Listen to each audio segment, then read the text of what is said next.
Olá, meus amigos, estamos de volta com mais um episódio do The Dealers, contando a história da distribuição automotiva no Brasil. Sempre com convidados muito especiais. Mas antes de eu apresentar o nosso querido participante de hoje, eu queria que vocês curtissem o canal, dessem um joinha aí, ativassem as notificações, essas coisas todas que eu peço sempre, que é muito importante para a nossa audiência. Toda terça-feira, às 18 horas, sai um novo capítulo e fiquem ligados. E hoje eu estou aqui com uma pessoa que ele me lembrou. Começamos há 27 anos atrás, Caporal. Falei, 27 anos atrás? Eu era mais novo, né? E a gente começou com uma história muito bacana, porque eu me lembro que ele era o único titular que eu conversava, que ele ia lá ver o que estava escrito na agenda dos vendedores, num tal de CRM, em 97 CRM, né? 97. Pessoal, imagine o que é isso. Não existia nem essa palavra, né? A gente usava o Mega Vendas, né, seu Joelcio? Isso. Joelcio, estou aqui com o Joelcio da Oriental Honda, do Rio de Janeiro, um grande amigo. Muito obrigado por estar aqui. Prazer estar aqui com vocês. Muito bom. E como é que era essa história? Assim, você lembra quando começou o Mega Vendas? Você começou... Porque você participava ativamente do dia a dia do Mega Vendas, né? E por que era isso? Ok, então. Eu sempre fui muito ligado assim, a processos, né? Então, dentro da concessionária, a gente via que os vendedores atendiam o cliente numa mesa e um telefone do lado, né? Então, aquilo ali era um conflito tremendo. Enquanto ele estava atendendo o cliente, tocava o telefone, ele tinha que atender, parava aquele atendimento. Então, era uma mesa de atendimento junto com a mesa do vendedor. E aquilo ali, para mim, era um conflito tremendo. Eu via que aquilo ali não estava certo. Mas fazer o quê, né? Eu não tinha uma perspectiva, uma ideia de como fazer. Então, numa ocasião, eu visitando um grupo grande no Rio de Janeiro, de concessionários, eu vi um modelo onde a mesa do vendedor era uma mesa redonda, não tinha a mesa de atendimento, né? Era uma mesa redonda. Eu falei, cadê os vendedores? Não tinha ninguém. Tudo guardado numa sala. Tudo, não tinha vendedor, né? Era aquelas mesas redondas, cadeiras. Eu falei, o que está acontecendo, né? Como é que é esse sistema aqui?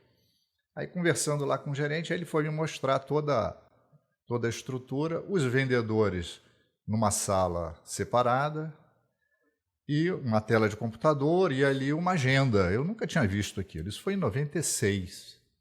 Olha só. Nenhuma concessionária, eu conhecia todas, a maioria das concessionárias no Rio de Janeiro, nunca tinha visto um sistema desse. Aí foi quando ele comentou comigo, não, isso aqui é da Mega Vendas, Mega Dealer, né?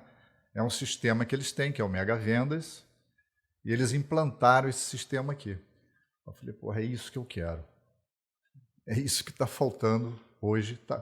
É uma coisa que está à frente do nosso tempo aqui, né? A solução para aquele conflito que existia na hora do atendimento com o cliente presencial, que conflitava com o telefone. E o melhor, o cliente, quando chegava, não era qualquer vendedor que ia atender, tinha uma agenda. Antigamente não existia isso, né? O vendedor da vez. Né? O vendedor tinha uma agenda que ele anotava tudo e levava com ele quando ia embora da concessionária. E levava todos os teus clientes, né? Então aquilo começou a fazer sentido, né? Porque às vezes você tinha o vendedor que mais vendia na loja, mas ele não era o melhor vendedor. Ou seja, ele vendia mais porque atendia mais, mas era o que convertia menos, muitas das vezes, né? E aquele cara que era bom, às vezes ele acabava vendendo um pouco menos, mas convertia mais. Mas você não tinha esses dados, né? Eu falei, bom, isso aqui fez sentido, é isso que eu quero. Aí eu entrei em contato com vocês, foi em 96, 97, por aí, e fizemos aquela parceria, né? Eu lembro que a nossa concessionária era nova, a gente tinha feito um prédio novo, né? E a concessionária era Ford na época? Era Ford. Então, Ford. Vou parar aqui, vou dar um intervalo aqui, vou perguntar para você. Como é que surgiu a concessionária Ford? Você já tinha concessionária há quanto tempo? Não, ali nós não tínhamos concessionária, nós tínhamos loja Agência de carro. de seminovos. Agência de seminovos. Então a Agência de concessionária seminovos. nasceu de uma agência de seminovos. Não, esse foi um outro prédio. Aí nós fizemos em outro prédio. Não, eu sei, Nós mas tínhamos o negócio Sim, surgiu. veio de seminovos. A nossa trajetória iniciou na década de 70. De né? 70. Aí veio com meu pai, meu tio, né? Que eles eram Então sócios. você já é a segunda geração Sou a segunda geração. do negócio automotivo da família, vamos dizer assim. Exatamente. E agora está indo para a terceira. Está chegando. O tempo vai passando, as coisas têm que Então vocês tinham andando. loja de seminovos no Rio de Janeiro e um dia foram nomeados Fomos Ford nomeados Ford. e foram Exato. construir a concessionária Ford. E construíram um prédio bem bacana. E foi um prédio, exatamente, todo, né, pronto ali para o que se tinha, né, de ideia, de necessidade, do que deveria ser, né, que as mesas tradicionais de atendimento e tal. Então, quando chegou o Mega Vendas, eu, para convencer lá a sociedade a mudar, a fazer daquela forma, nunca é fácil. Não. Né? Porque E a arquitetura já não estava programada para aquilo. estava programado, nós tínhamos que fazer uma obra num negócio que tinha acabado de inaugurar. Nossa Senhora. Entendeu? Porque não tinha um espaço para você fazer uma sala com mesa dos vendedores para fazer atendimento, cada um com seu computador. Né? A palavra computador, na época, já assustava um Já pouco. assustava, é que nem inteligência artificial hoje. É para vocês terem noção, o pessoal que está vendo mais novo, né, mais antigo sabe disso. Mas eu, quando fui implantar Mega Vendas em algumas concessionárias, o vendedor falava, se for para usar computador, eu estou fora, pode mandar embora. Mas isso aconteceu muito. Aconteceu muito também com você? Nossa, a dificuldade era muito grande para o pessoal mexer em computador. Você não tinha vendedor para pessoas com essa habilidade de mexer em computador. Aquilo era um dinossauro, né? O cara ficava assustado com aquilo. Computador era para alguém que era de tecnologia, né? Imagina que uma pessoa normal ia usar um computador.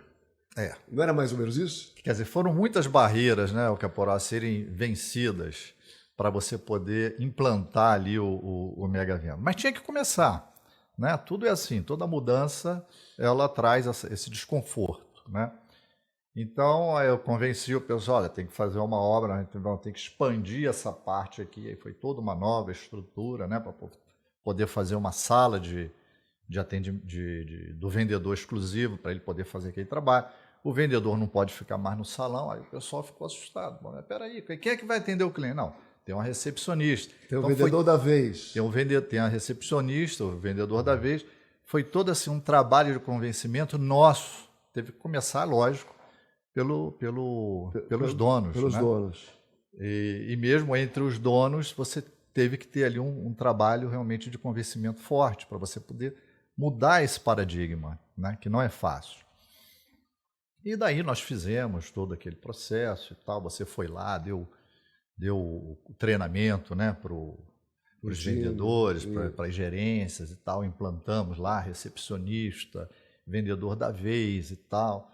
E a coisa começou a funcionar bem, porque aí eu comecei a ver, a gente começou a fazer a medição de quem realmente convertia, quem era o melhor vendedor, porque a chance ficou igual para todos. Então, e o mais interessante é que o melhor vendedor era o que menos convertia, antes do processo. Olha só, então... Né? Quem mais vendia era o que menos convertia. Por quê? Porque ele pegava todos os clientes do salão. A cultura dele era salão. Aí eu vou abrir um parênteses aqui, então, para falar um pouquinho... Década de 80, né? Como é que era a década de 80 no nosso negócio?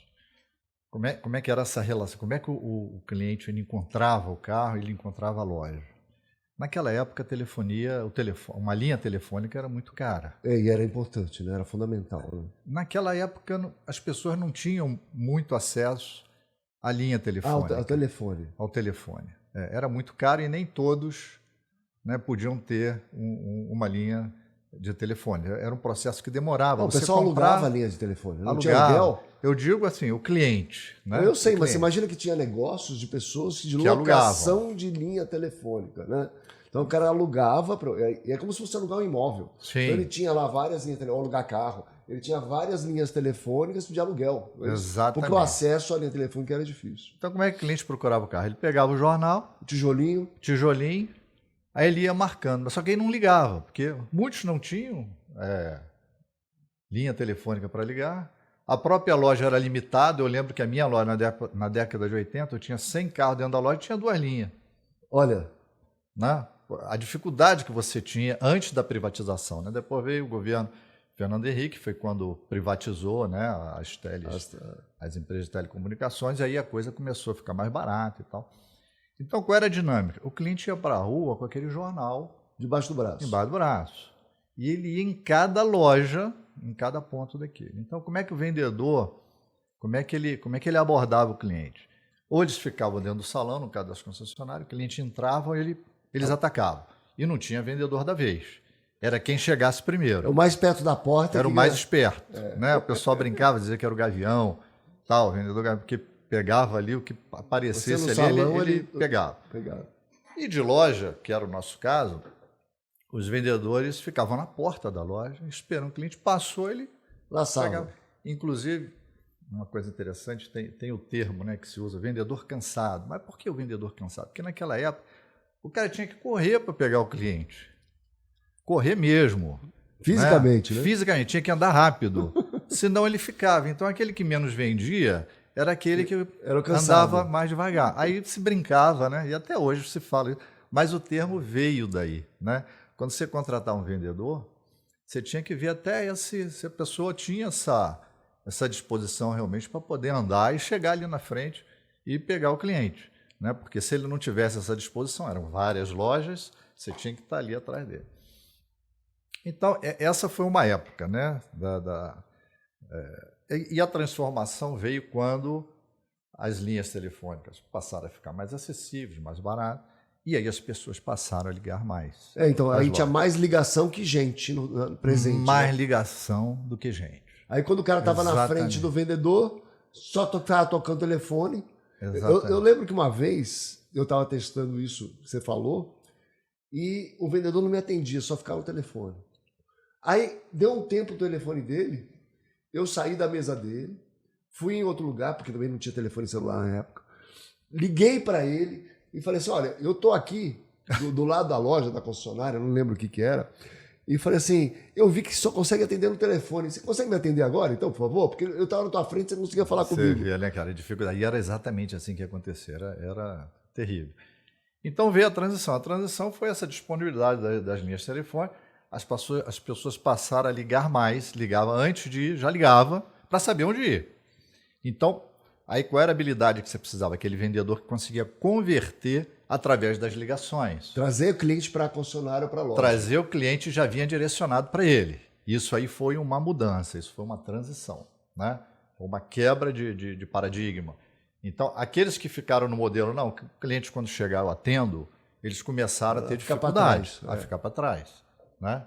E aí as lojas começaram a se aprimorar também, aí entraram, tinha ilhas de telefone, de telefonia, tinha mesas, entrou a URA, aí veio aquele processo de você distribuir a ligação.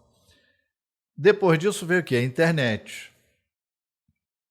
Aí a internet, leads, outra habilidade, outra transformação, outras dificuldades para você botar na cabeça do vendedor que ele tem que trabalhar na frente do computador, respondendo aqueles leads, fazendo os follow-ups. A palavra lead, na época, a gente nem usava, existia, né? Não existia. Eu comecei a falar lead, acho que tem um ano. Eu sempre falei em e-mail, tem que atender o e-mail cliente, né? Mas lead veio agora.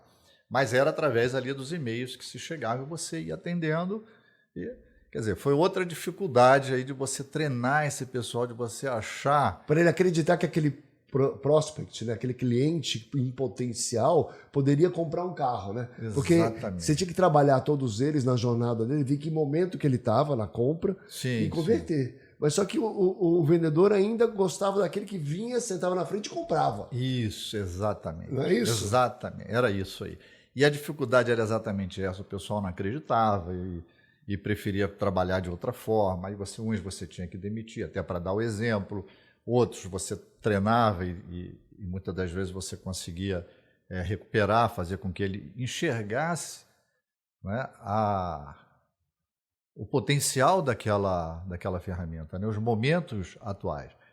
E antes era uma loucura, né? O telefone, por exemplo, tocava telefone o tempo todo. Hoje o que menos toca numa concessionária é telefone. O telefone não é loucura isso? Né? Como muda? Como mudou? Como mudou, né? Hoje é o que menos. Antes eu ficava meia hora lá na sala de venda e estava tocando lá, o anúncio está bom. Hoje, você vai lá, você entra Vem lá tudo pela internet. Você vai lá na sua ferramenta, você olha e vê como é que está de lead, o que o pessoal está WhatsApp, fazendo. de formulário da WhatsApp, internet. né? Você tem lá todos essas ferramentas de gestão, né? de leads, e você vê como é que está o andamento do negócio. Então, você precisou dessa especialização, né? Foi outra ruptura, né? com o passado, outras dificuldades, né? que os vendedores tiveram que enfrentar, e os concessionários também, porque a resistência era muito grande. Então, né? como é que você conseguiu romper tudo isso? Porque eu lembro, e a sensação que eu tinha é que você estava muito à frente do seu tempo, porque você, de certa forma, foi um visionário, porque você pegou isso, abraçou e falou assim, nós vamos fazer funcionar aqui. Sim. E olhava as agendas, entrava no computador. Eu lembro que você abria a agenda comigo. E o sistema era DOS na época, hein? Era DOS. Para quem não sabe, o DOS é uma invenção da Microsoft, né? Que ele se apropriou disso de alguma forma, para depois criar o Windows. Né? O Bill Gates foi muito esperto à época. E era o sistema que a gente tinha para usar. Então não ficava gravado na nuvem, era no computador que gravava. Se perdesse aquilo ali, já era. Já era, perdia a agenda toda, perdia todo o histórico, perdia tudo. Né? Então, só seguindo, eu vou te responder. Hoje, nós estamos... Qual é a transição? Né? Qual é a transformação hoje? Hoje nós estamos na era das redes sociais. Né? E os vendedores hoje estão fazendo vídeo. Né? Hoje os bons vendedores, eles já têm ali 10 mil, 20 mil, 30 mil seguidores, que ele quase que não depende muito hoje, alguns da né? mídia tradicional. já estão nesse nível de depender só ali da rede social. Da rede social, da página dele ali na rede social. Né? Ao ponto de chegar... Hoje, quando eu entrevisto um vendedor, a primeira coisa que eu pergunto, vem cá, como é que é a tua rede social? Quantos seguidores você tem? Tenho tantos seguidores e tal. Se tiver tenho 1.000 seguidores, chego com 10 mil, não precisa nem te dizer quem é que vai estar empregado. Você contrata assim? A gente olha isso. Que bacana. Isso a gente passou a fazer de um tempinho para cá, não tem muito tempo, mas é uma coisa que porque a gente está olhando bastante. Porque a rede dele é muito maior do que a rede do que eu tenho. E se o cara é vendedor, né, ele tem que ter uma rede de relacionamento. Né? E se ele tem, é porque ele está conectado com o que está... De mais moderno. De mais moderno, né, Caporal? Então precisa... Vai chegar um tempo que eu acho que todas as concessionárias, elas já estão fazendo isso, muitas já estão fazendo isso. E até o próprio vendedor, ele tem lá 50 mil seguidores, ele chega numa concessionária, olha, eu tenho aqui 50 mil seguidores, eu te garanto 20 carros por mês, só aqui do que eu tenho aqui de seguidores, né? E, não, então vem trabalhar comigo. Não, peraí, não é bem assim. Eu vou Como cobrar é que um você passe. paga, tem um passe. Vai chegar uma época dessa. Você tem. Hoje a gente já tem isso. Tem. Em outros setores aí, você até B2B, você tem muito isso. Né? Você pegar as pessoas, essas influências, para poder fazer alguma coisa. Né? E ele vira um influencer, né? Os vendedores. Então, teve essa mudança aí. E são as transformações que as coisas vão acontecendo e a gente tem que acompanhar. É claro que você não aceita de uma hora para outra, tem um tempinho de maturação. Eu lembro que quando eu implantei lá o Mega Vendas, chegou um grupo lá na nossa concessionária, um grupo grande, né, no Rio de Janeiro. Para visitar. Para vir. Então, ele olhou aquilo funcionando e tal, ficou olhando e conversando. E no final ele falou assim, eu nunca vou botar isso na minha revenda. E aí? Menos de um ano depois, já estava implantado no grupo deles. Né? Porque o primeiro impacto é você chegar na loja e você não vê vendedor. Né? E se não tem vendedor é porque não tem cliente também, né? Porque os vendedores estão trabalhando no cliente. Eles estão trabalhando eles estavam trabalhando na agenda, nos follow-ups, né, que existia, que você tinha que fazer aquele negócio todo. Então é isso. E você vê que, de certa forma, é muito parecido com o nascimento do autoavaliar também, né? Porque a primeira coisa que o autoavaliar fez foi democratizar o acesso ao estoque das concessionárias. Porque no começo só tinham, vamos supor, uma cidade aí que tem 1.000 lojas, né? Só 4, 5, 6 tinham acesso àquele estoque, né? E aí a gente democratizou o acesso. Esses 5 ou 6 continuam tendo acesso, só que as outras 995 também vão poder acessar e ver o teu estoque e participar dessa brincadeira que é comprar os carros de repasse. E você sabe que até quando a gente mostra alguns clientes que fazem muito bem, que nem você, a gente vai falar sobre isso também, mas quando a gente chega em clientes que não têm e vão visitar uma loja que nem a sua e tudo mais, ele fala exatamente a mesma frase. Na minha loja, na minha concessionária, eu não preciso disso, meu grupo, porque eu já tenho o meu gerente que repassa os carros para mim, ele já faz tudo isso, e eu nunca vou ter isso. Aí eu brinco até, né? Mas o teu gerente, um dia, sei lá, ele fica doente, ele morre e tal. Não, caporal, eu já estou treinando o filho dele. E você vai falar o quê? Nada, né? Você, paciência. É o tempo mesmo para maturar, e às vezes o tempo ajuda, mas às vezes a pessoa pode acontecer de não aprender, e aí paga caro. Né? Porque quando vocês apresentaram o autoavaliar, para mim, né, como eu te falei, eu gosto muito de processos, né, de padronização de processos. Foi o mesmo encontro que eu tive lá com o Mega Vendas na época, né, que eu ouvi, eu falei, bom, faz muito sentido. Né? Aquela coisa de você o gerente da tua concessionária, tem uma fila de revendedor para atender, não faz sentido. E ele só atende aqueles que ele gosta. Tem um relacionamento. Tem um relacionamento. Que a gente muitas vezes não sabe que tipo de relacionamento. De relacionamento. Né? E outros que não têm acesso. Né? Você tem muito mais gente que não tem acesso do que os que têm. E os que têm formam aquele grupo. Aquela panelinha, né? Aquela panelinha. Aí tem lá a fila, 10 revendedores para ser atendido. Chega o primeiro. Negociou, vendeu o carro. Às vezes, por segundo ou terceiro, ele podia ter vendido esse carro melhor. Podia ter pago mais. Como é que você sabe o máximo que você vai conseguir naquele carro? Não é verdade? Não sabe. Então, quando vocês apresentaram, eu falei, pô, isso aqui faz muito sentido. Né? É o que eu quero. Vamos colocar. Vamos. E, de novo, mudança de paradigma. Né? Processo de convencimento. Os próprios gerentes. O gerente já fica, pô, como é que é isso? Não vai dar certo, não sei o que é isso. Aí você tem que insistir, bom, vai ser assim e pronto.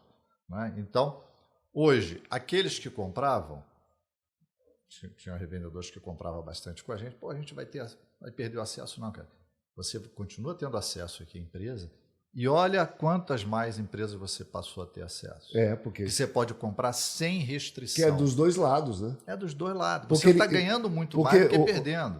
A história do lojista, eu já tive dos dois lados, ele tinha acesso àquelas 3, 4 concessionárias. Né? Ele não tinha acesso às outras. Como a própria concessionária só vendia para 5, 6 lojistas. É a democratização que isso você falou. foi exatamente, a gente ampliou o leque para todo mundo. Exatamente. Né? Então você não tinha acesso à concessionária, agora você começa a ter acesso a todas as concessionárias da região e tudo mais. E eles próprios foram se convencendo de que realmente foi melhor para eles, né? Porque teve acesso não só às concessionárias daquela região, como também do Brasil inteiro, né, o Caporal? Então hoje eles já compra do Rio, compra de São Paulo, vem carro hoje de todos os lados, né? Então isso abriu um leque muito maior para eles. Claro, ele sai da região, né? Foi bom para os dois lados. Para todo mundo. Né? Agora, eu vou ter uma pergunta para você, inerente à marca Honda. Por quê? E você me corrija se eu estiver errado, por favor, porque ninguém mais sabe o que é ser um concessionário Honda que você, então eu não posso... Mas eu imagino, né? Não posso estar no teu lugar, mas imagino. A Honda, ela tem sempre alguns produtos que são best-sellers, que a demanda normalmente é maior que a oferta, né? Então aquele carro que sempre vai ter um ou dois ali na gama de produtos da Honda, que todo mundo quer, paga a tabela cheia, às vezes até um pouco mais para ter aquele carro, entra na fila, não importa. Mesmo porque a montadora ela tem um estoque limitado para o ano. Então ela tem lá 100 mil carros para vender esse ano. Você se vira aí rede, que não vai ter mais depois. Né? É mais ou menos isso. E aí acostumou a rede Honda, e eu imagino que seja assim, você tem que me ajudar, não dá muito mais importância para o resto. Ela tem uma margem garantida, ela tem uma venda garantida, que o produto é muito bom, e ela não se importa muito com usados, né? O usados ficou sempre meio em segundo plano, para a rede em geral. Com você, eu vejo que é diferente. Me conta um pouco da tua visão sobre isso que eu falei, se está certo, se está errado, e como é que você opera hoje? Então, o usado, a gente sempre foi uma tradição nossa, né? É porque você nasceu eu vim no mercado de usados, né? do mercado de usado, né? Assim, e só falando do autoavaliar, voltando só um minutinho atrás. Nós damos toda atenção ao lojista, né? Então, o lojista, a gente tem toda uma atenção muito especial de ser fidedigno naquilo que a gente está anunciando, né? Na oferta que está sendo colocada, o que o carro tem, os problemas que o carro tem. Tanto é que a gente faz foto e faz vídeo. Deixa eu só ressaltar aqui, ó, a Honda Oriental é uma das concessionárias que mais converte, a taxa de conversão mais alta no autoavaliar. Todos os anúncios têm vídeo, e o vídeo mostrando detalhadamente, não é vídeo produzido não, gente, não é questão de produção cinematográfica, é o vídeo mostrando o detalhe de cada veículo para o comprador, que é o lojista normalmente, ele está seguro do que está comprando, né? Os defeitos do veículo, o que tem de bom, o que tem de ruim, mostrado todos os detalhes. Isso faz uma diferença incrível. Sim. Então, voltando aí à sua pergunta, tradicionalmente o seminovo ele nunca foi o carro chefe as concessionárias sempre deixaram, eu não vou dizer todas, meio um patinho feio ali. Meio patinho feio. Isso já vem assim de algum tempo. Outras concessionárias, outros grupos não se especializaram bem, mas a pandemia ela veio acentuar essa necessidade aí do. É porque faltou carro novo. Faltou carro novo. O seminovo começou a se valorizar, teve uma procura muito grande e o mercado de seminovo se intensificou. Ele foi essencial para os concessionários nesse período pós-pandemia. Então, as concessionárias se especializaram, muitas, né, se especializaram, deram um passo adiante e estão mantendo assim até hoje. E eu acredito que vai fazer parte aí do negócio daqui para frente, de todas essas empresas que iniciaram com nessa nova empreitada aí do seminovo, né? Fez a diferença no negócio. A Honda eu não vejo assim diferença, ela veio como as outras, né? Os que davam atenção, os que tinham um foco maior no seminovo, outras não. Acredito que agora tenha se acentuado bastante esse foco no seminovo, se acentuou, né? Muitas aí estão vendo o seminovo realmente como um grande potencial de ganho, né? Não faria distinção entre Honda e outra marca. E as outras. Até porque o seminovo Honda ele é um seminovo também muito valorizado. Demais, né? Então, tinha que aproveitar todas as oportunidades. Tem que aproveitar. Quando entra, né, um seminovo na troca, que é Honda e tal, quer dizer, até poderia ter um diferencial, né? Sendo a nossa marca, eu pago um pouquinho mais, etc. Sim. Porque tem maior liquidez, eu consigo vender mais caro. Então, é perfeito, né? É um mundo ideal ali. Mas eu vejo assim, que é uma saída hoje para uma rede que não tem um volume muito grande, ela não consegue ter, porque é limitado, né, a oferta. Sim. Para crescer o volume, com margem. Sim. Né? Você não enxerga assim também? Enxergo assim, dessa forma. O seminovo tem um papel hoje fundamental, mais até do que anteriormente no nosso negócio. Aliás, ele sempre foi um departamento com um potencial muito grande. É o que você falou, você tem a limitação da oferta e da demanda também. Né? Você tem uma região que você vende ali tantos carros novos, não adianta abrir outra concessionária que vai dividir. Vai dividir. Agora, o seminovo, o potencial de ganho, né, de venda de seminovo é muito grande. É quase, vou brincar. Para o repasse, então, é quase infinito, né, cara? Se você consegue... Sim, é quase infinito. Para o repasse, é gigantesco. Gigantesco. Porque você vende para o país inteiro. Né? É gigantesco. E às vezes você consegue vender sem colocar capital, porque eu digo quase infinito, porque eu falo, não, peraí, Caporal, eu tenho um capital limitado, ele é R$1 bilhão, mas ele é limitado, né? Sim, sim. Eu chego nesse bilhão, eu não consigo ter mais estoque. Mas se você trabalhar rapidamente... Se você der giro... Exato. Né, você consegue com capital, até às vezes, reduzido, porque a velocidade é que faz o negócio acontecer, não é isso? Exatamente. Você consegue ali, se você tem um capital X, você faz 2X. Se você der Você der 2 giros Exatamente. no mês, você tem uma receita de 2x, né? Você consegue, então... Mas quando eu faço, eu vou brincar aqui, quando eu faço palestra às vezes para redes de distribuidores, né, redes concessionárias, eu pergunto assim, quem tem um carro no estoque há mais de um mês? Aí levanta todo mundo a mão. Aí eu pergunto outra vez assim, quem tem um carro no estoque há mais de 3 meses? Aí alguns levantam a mão, né, tal. Aí eu falo, quem tem um carro no estoque há mais de 6 meses?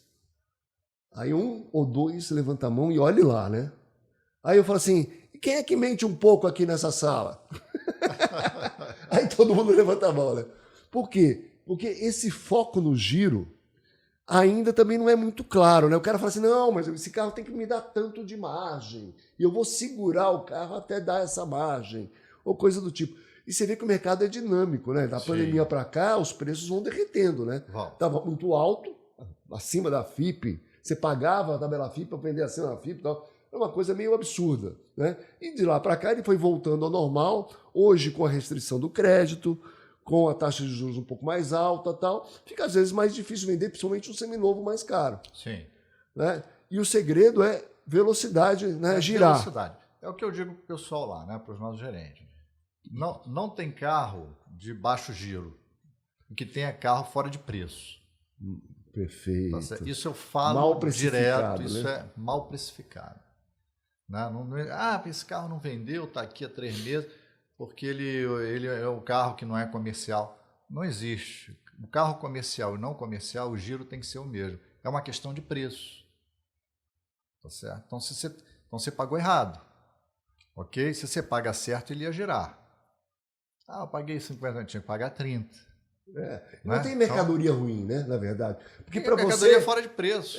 Você compra ativo, você não compra o carro para usar. Sim. Né? Você compra o carro para revender. Exatamente. Né? Então não tem carro melhor ou pior, tem carro que você não soube comprar. Tem carro que está fora de preço. Fora de preço. Né? Então, se ficou, está fora de preço. Então, no nosso modelo de negócio que a gente tem lá, ou se o carro tem muito tempo no estoque, ou ele está fora de preço, ou ele está mal apresentado, né? Ou ele é um carro que está com vários serviços para ser feito e não foi reparado, ou não está anunciado da forma correta. Então tem uma cartilhazinha.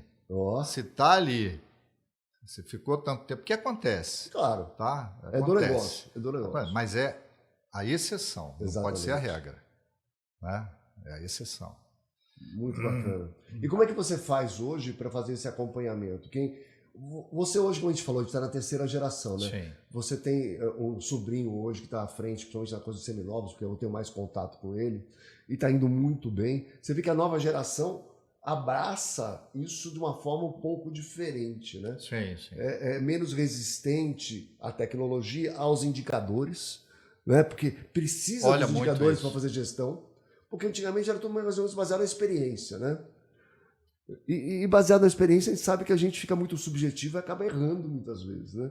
Se você tem um número e você aí começa a aliar a tua experiência naquele número, as decisões ficam um pouco mais acertadas, você não acha? Sim, muito mais acertadas. Se você não tem indicador, Caporal, você não administra um negócio sem indicadores. Né? Você tem que ter ali uma bússola. Para onde que você está indo, como é que está o teu negócio, como é que está o retorno ali do teu capital investido, como é que está o giro dos teus ativos, né? E você tem que ter os indicadores bem orientados ali para te dar essa noção de como que está indo o teu negócio. Né? Antigamente não se fazia muito isso. O negócio de automóvel antigamente era muito lucrativo, né? Era muito rentável. Você tinha, botar na década de 80, 70, 80, 90, o negócio era muito rentável. Só que as coisas mudaram bastante, né? Depois com a abertura da economia. O acesso à informação também, né? O acesso à informação. Hoje ele consegue comparar. Como você falou bem, antigamente ele tinha que ir de loja em loja, com o jornalzinho debaixo do braço, e ver o carro. Você tem esse carro aqui, essas coisas todas. Hoje em dia, ele senta na frente do computador, ele tem lá a cotação de tudo, quem está vendendo mais barato, quem está vendendo mais caro, etc. Quer dizer, o acesso à informação é muito grande. Para ter a tabela de veículos naquela época, eu lembro lá que tinha o Jornal do Carro, né? Alguma coisa assim, era uma vez por semana. Revista 4 rodas, uma vez por mês. Então, como é que ele tinha tabela de preço de carro usado? Não tinha. Não tinha referência. Não tinha referência, né, o consumidor. Hoje é muito simples e muito fácil. E aí isso fez que as margens se achatarem, né, um pouco mais, né? E você tinha 4 montadoras, né, naquela época. Exato. Você tinha uma demanda muito maior do que... Você tinha que ser amigo do dono da concessionária para poder comprar um carro com ágio. Senão ele não te vendia. Se fosse, não, eu não conheço, eu não vou vender com ágio. Mas você é meu amigo? Tá aqui, o ágio é tanto. Você sabe que eu já organizei... Você paga 2 carros e leva um. Olha só, já organizei fila de cliente na mesa de vendedor. Então ele fazia filinha, e quando ele chegava na frente do vendedor, ele falava assim: eu queria um carro azul. O senhor vai escolher cor? O próximo, por favor. Mas isso existiu. Né? Isso é uma loucura. Você fala hoje, parece uma piada. Não, agora não acredita. Não acredita. Mas era exatamente desse jeito. Então as coisas mudaram muito. Quer dizer, você pegava um gerente, tinha que ser aquele cara mais bravo possível, para poder controlar os clientes que chegavam à loja, para ver para quem que ia vender e quem não ia vender. Hoje as coisas mudaram bastante, né? Hoje ele não precisa nem falar, ele precisa analisar, ter uma boa gestão ali dos seus indicadores, da performance do negócio, para poder tomar as decisões. Então precisa ser profissional, né? Você precisa ter gente com conhecimento do setor, que conheça, né? Essa aí é a grande diferença, né, do administrador de hoje para os administradores daquela época.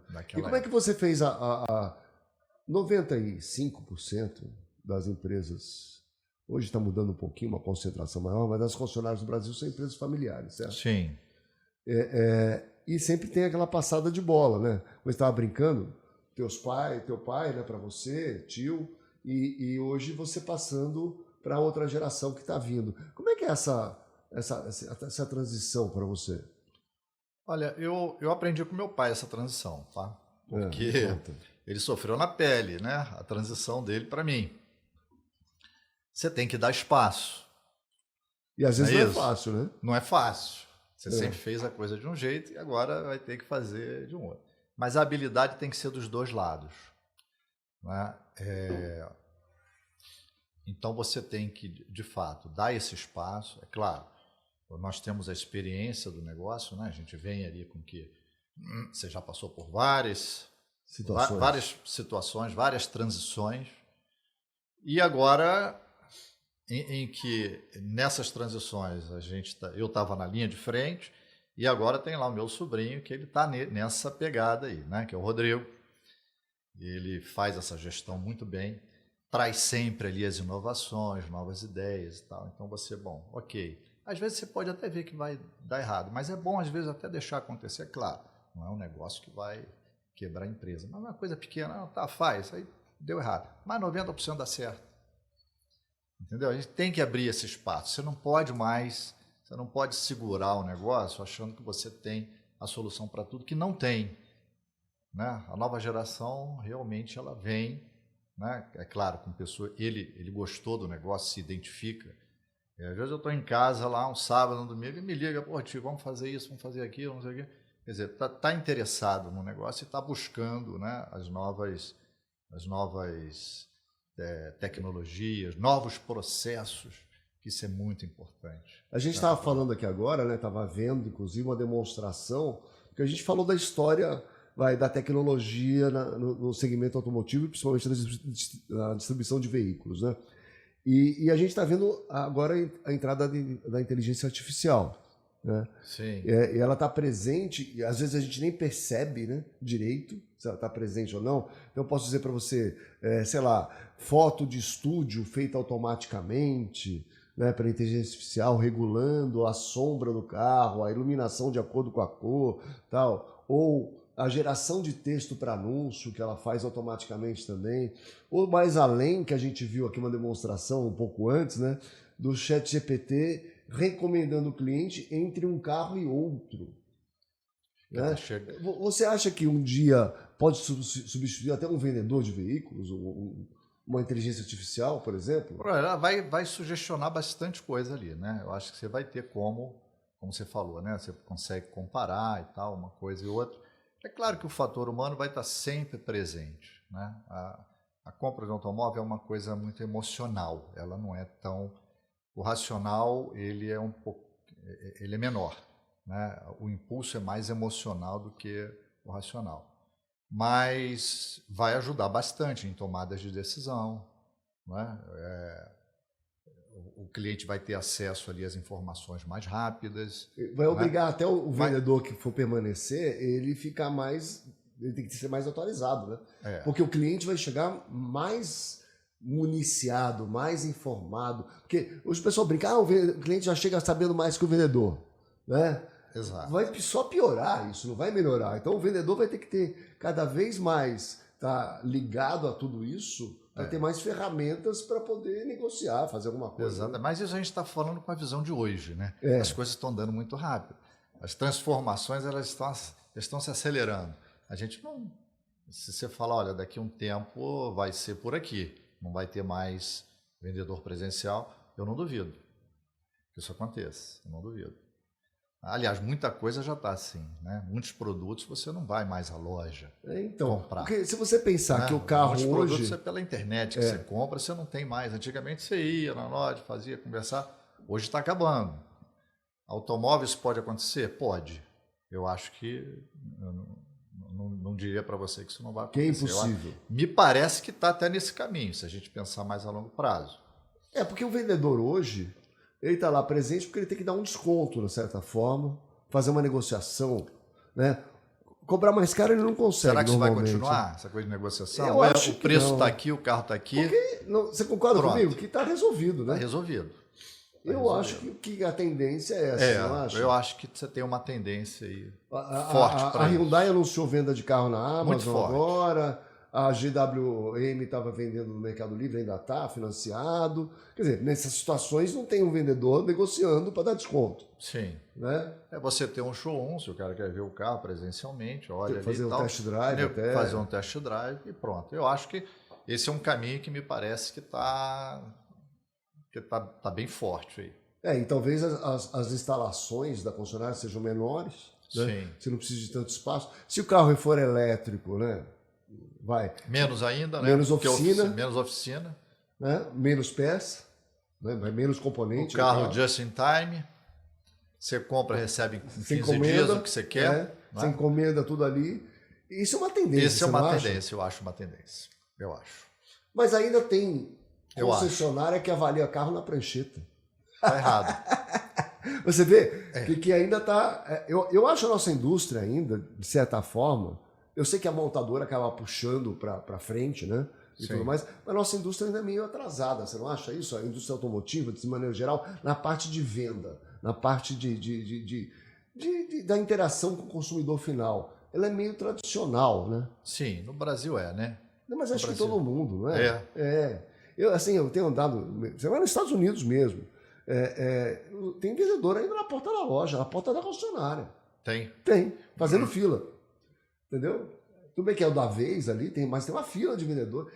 Isso ainda existe. Né? Você vê que não faz muito sentido, principalmente para essa nova geração que está vindo consumir da gente. Né? Vai acabar consumindo na sua concessionária, nas outras e tudo mais, nas lojas de carro. E ela não está acostumada com esse tipo de serviço, vamos dizer assim, né?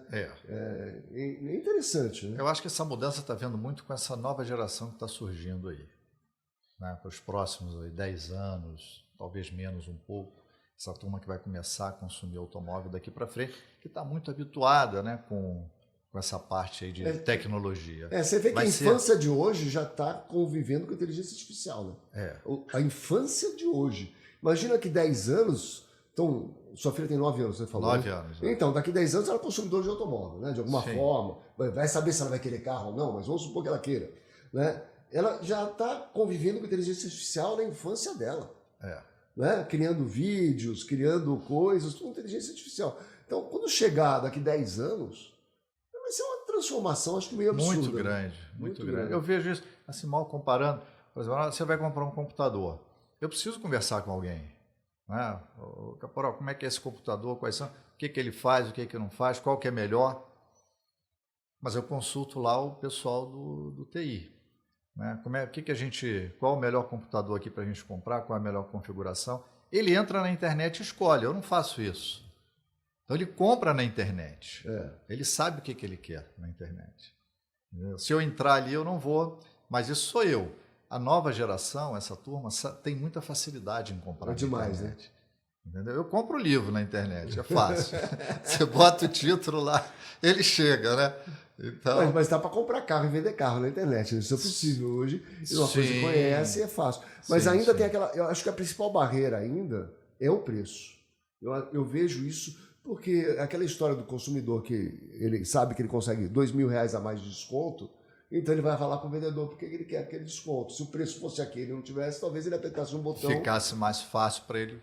Exatamente. Porque eu acho que isso eu vou na concessionária para quê, né? Eu vou comprar. Não, e hoje em dia, cá entre nós, né? Se deslocar para comprar alguma coisa, perder muito tempo e tal, já é um transtorno para a maioria das pessoas, né? Sim. Você tem que pegar trânsito, ir lá, perder uma manhã. Normalmente é um momento que você está no horário de trabalho ou de lazer com a família, que você foi no final de semana, alguma coisa assim. Então você vai ter que abrir mão daquilo em função de comprar alguma coisa, né? Aquela história que era um evento, e ainda existe, né? Ele ia com a família comprar um carro, porque era uma conquista. Então vai lá com a mulher, sogra, cachorro, papagaio, essas coisas. Eu acho que ainda existe, mas isso é uma tendência que vai diminuindo, né? Pode acontecer. Porque você tem o veículo com assinatura, então ele deixa de ser propriedade, então não é uma coisa assim tão importante eu adquirir um veículo, porque eu assinei, eu pago por mês, daqui a uns meses eu troco, compro outro, troco por outro. Então eu não estou comprando um bem, um ativo tão importante mais para mim. Sim. Né? Sim. Eu acho que essas coisas. Tem muita todas, coisa na mesa aí, né? Muita coisa na mesa. Tem muita coisa para acontecer. Vamos ver qual o caminho que as coisas vão tomar. É o que você falou, a compra de um carro ela é um evento, realmente. É uma conquista, né? Aquilo é a realização de um sonho. Né? Então, ela ainda tem esse glamour, né? De você ir comprar um carro zero, né? Aí você leva, a gente vê, acontece muito isso, vai a família, vai a esposa, vai filho, todo mundo escolhe e tal. Isso é uma tradição, pode ser que permaneça esse tipo de comportamento, ele pode ser que prevaleça ao longo do tempo, você pode ter uma mudança aí, mas depois isso pode prevalecer, né, esse tipo de comportamento, ou não. Né? Então, é o tempo que vai dizer, né, Caporó? A gente não tem essa visão aí de cravar alguma coisa nesse sentido. Se a gente olhar que tem alguns concorrentes, né, para o carro hoje em dia, tipo um celular ou coisa assim, você vê que o celular é o preço de um Celta usado já hoje, né? Sim. Então, daqui a pouco ele cresce de importância na vida das pessoas. Então, o primeiro bem hoje que um adolescente quer conquistar e tudo mais é um celular bom. Tem um celular bom e tudo mais. Antigamente, na nossa idade, era o carro. Né? Passava da bicicleta para o carro, não tinha, né, esse outro. Exatamente. Hoje você tem um concorrente no meio. Hoje é o celular, né? tem um concorrente. Mas você vê, você está falando do celular. Hoje você compra o seu iPhone, compra pela internet, mas tem a loja. Tem a loja. Que você vai lá para ter a experiência do negócio. Né? Para você ver, pegar, experimentar, ver como é que é. Isso não acabou. Mas eu acho que é um paralelo interessante que a gente está fazendo aqui. Se você pegar a Apple, eu acho que uma das maiores inovações da Apple não foi o aparelho de celular ou o computador, nada disso. Foi o modelo de distribuição, de certa forma. Né? Porque você vai numa loja lá no Aventura Mall, lá em Miami, né? Tem uma loja da Apple. São 700 colaboradores, então tem vendedor, tem gente lá dentro. Só que a experiência às vezes o lançamento está na porta, você já pega a caixinha, a pessoa está do lado, já passa ali no teu cartão, já te entrega e você já vai embora. É um jeito diferente de vender. Ele está lá para tirar alguma dúvida, tirar informação, tem lugar para você testar, tem tudo isso, mas a facilidade, né, assim, quer dizer, ele é o próprio caixa, ele é o vendedor, ele é que embala, ele faz tudo, né? Ele já te dá a nota, faz a demonstração do produto. já te entrega e já outro, né? Tá tudo ali, e a própria venda para a internet, né? Como é que ela criou acesso aos produtos, né? Não tem negociação, você não consegue chegar lá e falar assim, olha, eu queria pagar, esse custa $1.200, eu quero pagar 1.150. Não consegue. Não existe. Não existe, né? E fica aquele negócio bem rápido, bem fácil. E os vendedores não ganham comissão pela venda. Não ganham comissão pela venda. Não existe isso. Né? Ele está ali para satisfazer o cliente, para orientar. Não tem comissão. Aqui no Brasil é assim, não sei lá fora. Né? Não, é igual. Mas deve ser o mesmo modelo. Igual, o modelo é maluco, assim, é muito interessante e a sensação que você faz parte daquela engrenagem, né? Porque ainda é um produto que quando tem o lançamento tem fila na porta. Tem. E é o físico de novo aí, né? E é o físico, o pessoal tá na fila fisicamente. Quer ir lá, comprar, quer ver, quer comprar, quer ter aquela experiência. Eu acho que o automóvel ele vai ter isso. Lançou um carro novo, o cara quer ir lá ver. Né? Ele pode até nem comprar, mas aí vai lá ver e vai ter essa experiência. Eu acho que isso aí não fica assim tão... Você comprar, não ter mais carro em exposição, não ter alguém para te dar atenção, acho que isso não vai acontecer. A gente vai ter ali um local, um espaço físico para essa experiência do cliente, principalmente o test drive, né? Que é importante, aquele sentido de empoderamento ali, né? de propriedade, de posse. Né? Muito legal. Posse. Muito importante. Isso é muito importante. Muito legal. Joelson, muito obrigado. Tem um presente para você. Opa! Nós temos aqui um importador local, ele traz direto da Itália, então eu sugeri um vinho aqui para você. Olha, muito obrigado. Obrigado, aqui, ó, foi um prazer estar com vocês. Laruta Excel, que está oferecendo aqui um vinho. Muito obrigado por ter vindo. Veio do Rio de Janeiro aqui para o nosso The Dealers Podcast. Muito bacana, foi um prazer rever você, né, depois desses 26 anos, né, se bem que a gente tem se encontrado esses dias. Mas é um prazer, tá? E obrigado aí pelo convite. Eu que agradeço. Muito bom. Um forte abraço.